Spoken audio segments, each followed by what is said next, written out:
When they come to write the history of 21st century warfare, there will surely be a long, dark chapter called Mariupol.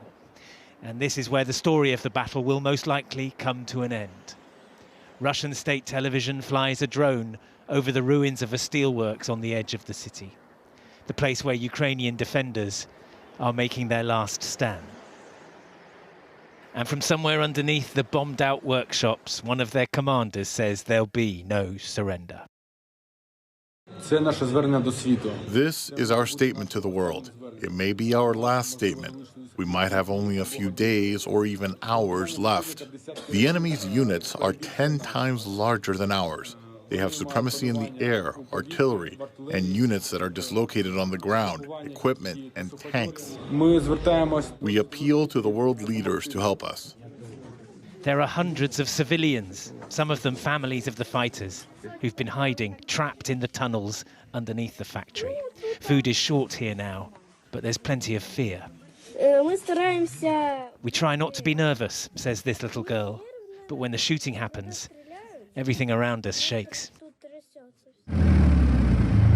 Above ground, another Russian channel records soldiers getting closer to the victory they soon expect. They shout happy messages to their hometowns. And back in Moscow, their commander-in-chief celebrates the launch of a new intercontinental ballistic missile, an addition to Russia's nuclear arsenal with a flight path designed to evade all modern means of missile defense. A weapon which, says President Putin, will make those who threaten our country think twice. At a press conference in Kiev this evening, meanwhile, Ukraine's president made another plea to the rest of Europe for the heavy weaponry he needs to defend his cities. The Russian army says Mr. Zelensky is blocking efforts to organize humanitarian corridors along which civilians might escape Mariupol. These buses sent to help with evacuation were parked up idle outside the city tonight.